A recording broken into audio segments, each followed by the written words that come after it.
बिस्मिल्लाहिर्रहमानिर्रहीम। आज का जो हमारा टॉपिक है ये है एस्केप सीक्वेंस। चैप्टर नंबर 10 है जो कि हम सेकेंड ईयर की सी लैंग्वेज जो है कंप्यूटर साइंस बुक उससे हम ये लेक्चर जो है वो आपके लिए अपडेट कर रहे हैं। तो इंटरमीडिएट लेवल तक ये बेसिक इसके अंदर है, तो काफ़ी डिटेल में टॉपिक है, इसको हम देखते हैं यहाँ पर। तो एस्केप सीक्वेंस सबसे पहले तो देखते हैं कि ये क्या होता है और उसके बाद इसको फिर यूज़ कैसे करते हैं और आगे कुछ एग्जाम्पल्स के साथ इसको एक्सप्लेन किया गया है। आइए शुरू करते हैं। सबसे पहले बात कर रहे हैं कि एस्केप सीक्वेंस है क्या। तो डेफिनेशन है, escape sequence is a combination of backslash and a character. यानी एक बैकस्लैश होती है जो पीछे की तरफ यानी टॉप से पीछे की तरफ झुकी हुई होती है, और उसके बाद फौरन एक कैरेक्टर होता है जिसको स्मॉल लेटर्स में लिखा जाता है। यूज्ड इन प्रिंट एफ, ये प्रिंट एफ जो फंक्शन है उसके अंदर यूज किए जाते हैं फॉर फॉर्मेटेड आउटपुट, कि एक खास फॉर्मेट के अंदर अगर हम आउटपुट लेना चाह रहे हैं तो उसके लिए फिर इनको इस्तेमाल करते हैं। तो अब आगे इस एग्जांपल से ये मजीद समझ भी आ जाएगा। एस्केप सीक्वेंस में कंटेन एनी अल्फ़ाबेट, ये कोई सा भी अल्फ़ाबेट कंटेन कर सकता है, और any special character specified for the escape sequence, या कोई स्पेशल कैरेक्टर जो है एस्केप सीक्वेंस के लिए कोई वो इसके अंदर आ सकता है। वो हम आगे देखते हैं कौन कौन से हमारे पास यहाँ पे हैं। Character after the backslash must be written in the lower case, इसको लोअर केस में होना जरूरी है क्योंकि ये सिंटैक्स का पार्ट है। तो अगर आप इसको वायोलेट करेंगे तो फिर ऑब्वियसली सिंटैक्स एरर आ जाएगा। तो कहता है कि लोअर केस में होना चाहिए, otherwise the syntax error will be generated. यहां तक समझ लगी होगी। उसके बाद है following is a explanation of the escape sequence. One by one इसकी एग्जांपल देखते हैं। जैसे कि पहला जो है वो ये बैकस्लैश है और ये आगे उसका कैरेक्टर है ए। अब बैकस्लैश ए ये एक एस्केप सीक्वेंस है।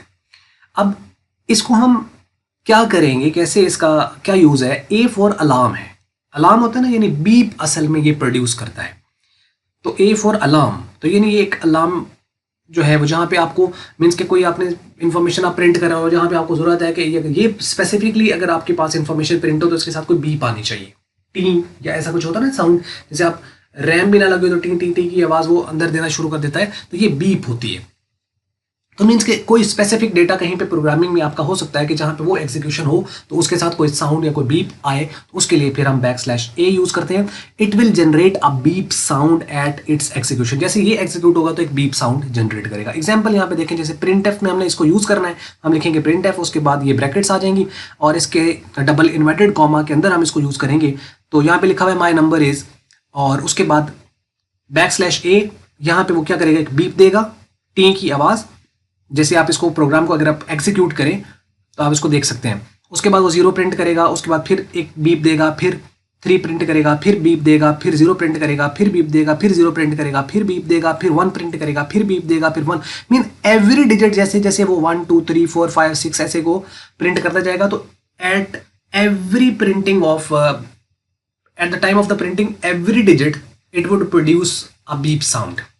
तो यानी वो 0 3 0 0 1 2 3 4 5 6 ये वो दे देगा। और इसके शुरू में जो कि पूरा है तो यहाँ पे इसका आउटपुट इनफैक्ट आएगा माई नंबर इज, और उसके बाद ये, ठीक है, ये इस तरह आउटपुट आ जाएगा। ये नंबर मेरा नहीं है, वैसे इसको मैंने एग्जाम्पल के तौर पर लिखा है।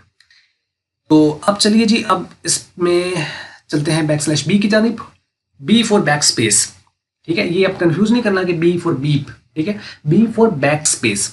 तो it would cause a back space, back space होता है ना आपके, जैसे मैंने कुछ यहाँ पे लिख दिया है, यहाँ पे फॉर एग्जांपल के मैंने जे लिख दिया और मैं इसको रिमूव करना चाहता हूँ, तो मैं बैक स्पेस प्रेस करता हूँ तो ये डिलीट हो जाता है। तो बिल्कुल बैक स्पेस का यहाँ पे बैकस्लैश बी का यहाँ पे यही काम है कि उसको वो डिलीट कर देगा।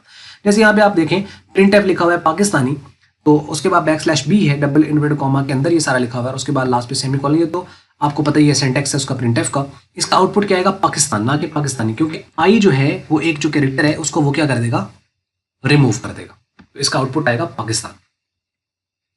उसके बाद बैकस्लैश एन जो मोस्टली यूज होती है, it will move the control to the start of the next line. ये स्टार्ट है, start of the next line, ये बड़ी इंपॉर्टेंट एक यहाँ पे लाइन है, इसको आपने देख लेना है।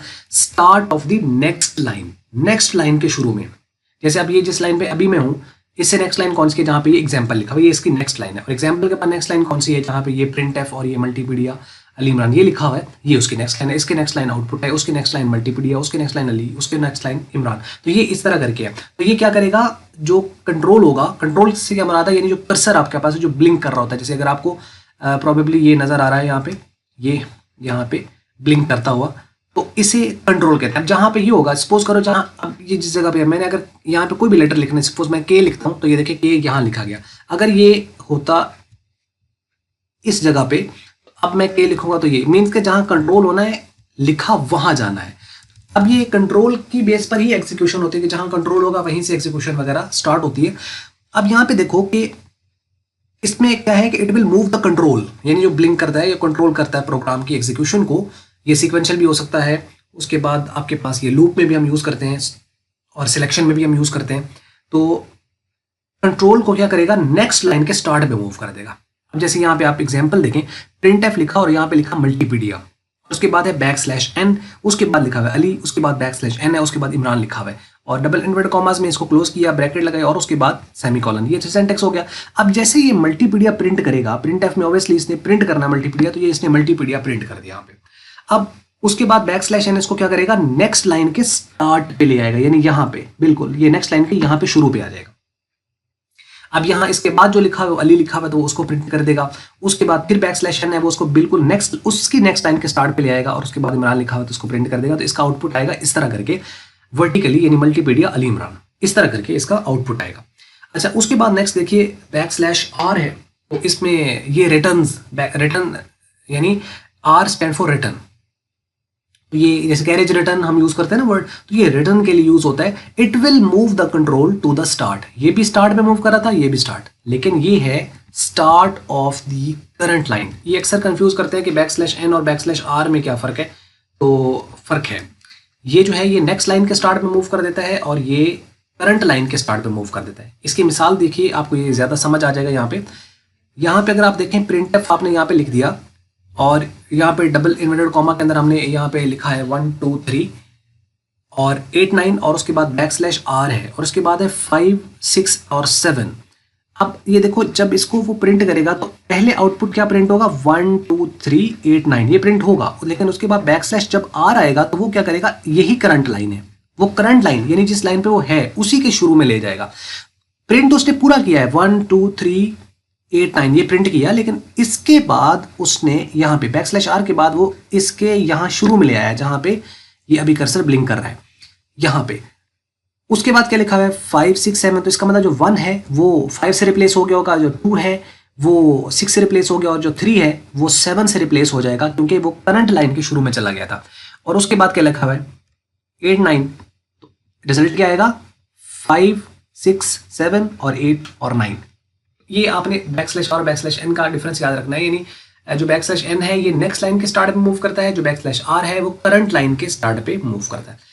उसके बाद है \t जो कि टैब के लिए हम यूज करते हैं कंप्यूटर के अंदर। कीबोर्ड पे भी एक टैब का एक बटन होता है बिल्कुल QWERT, जैसे QWERT लिखा है तो QWERT के बिल्कुल साइड लेफ्ट साइड पे कैप्स लॉक के ऊपर, तो वहां पे ये टैब का होता है। टैब इनफैक्ट यूजुअली जो होता है ये 8 स्पेसेस ऐड करने के लिए यूज होती हैं, तो क्या करेगा ये स्पेस देगा, यानी एक टैब की स्पेस ऐड करने के लिए यूज होती है, लेकिन ये हॉरिजॉन्टल टैब की स्पेस आएगी। हॉरिजॉन्टल होता है ना, यानी जैसे रो फॉर्म में है इस तरह, तो it causes a horizontal tab between the strings. String मतलब टेक्स्ट, जो भी टेक्स्ट आपने लिखा है कोई भी कॉम्बिनेशन ऑफ द कैरेक्टर, उसके दरमियान एक टैब की स्पेस देगा। जैसे प्रिंट एफ है और यहाँ पे लिखा हुआ है डबल इन्वर्टेड कॉमास के अंदर ये अली और उसके बाद \t और इमरान लिखा हुआ है और ये इसने सेमीकोलन पे एंड कर दिया, तो इसका क्या रिजल्ट आएगा, अली प्रिंट करेगा, उसके बाद एक टैब की इनके दरमियान स्पेस देगा और उसके बाद जो लिखा हुआ है वो प्रिंट करेगा, यानी अली और इमरान इसके दरमियान ये एक टैब की स्पेस ऐड करेगा।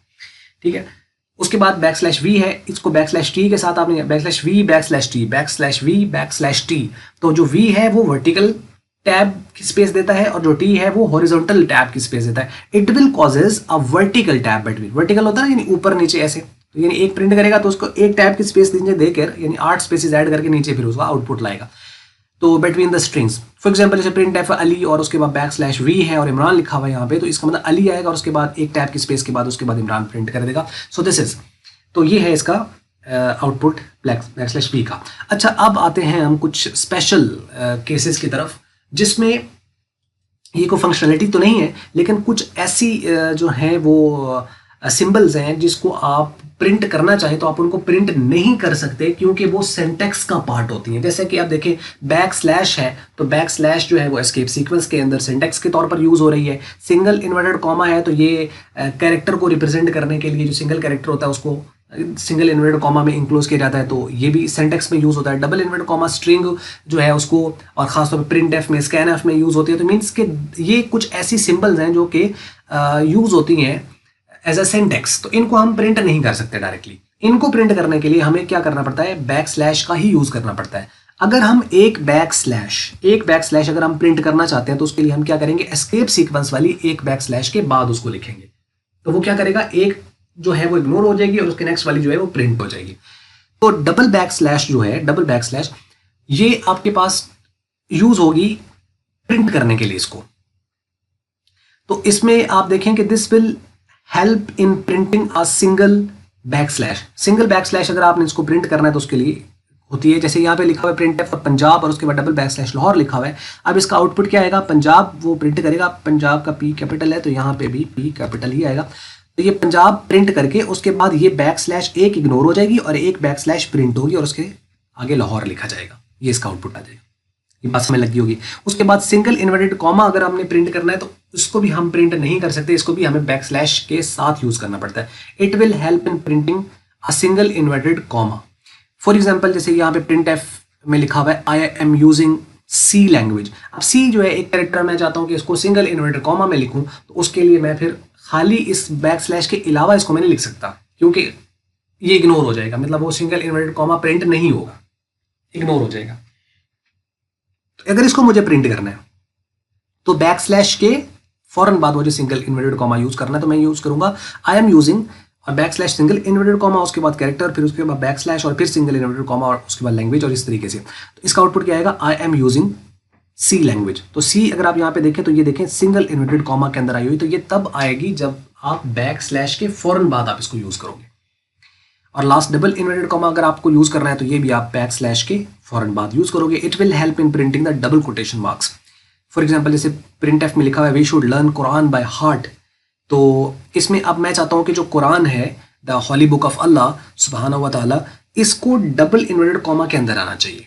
तो डबल इन्वर्टेड कॉमा में लाने के लिए हमें बैक स्लैश के साथ इसको यूज करना पड़ेगा। जब इसको लिखेंगे इस तरह backslash double inverted commas फिर बैक स्लैश और डबल इन्वर्टेड कॉमास, तो ये इसको जब आउटपुट देगा तो we learn Quran by heart, तो जो कुरान है उसको वो डबल इन्वर्टेड कॉमा के अंदर यहाँ पर ले आएगा।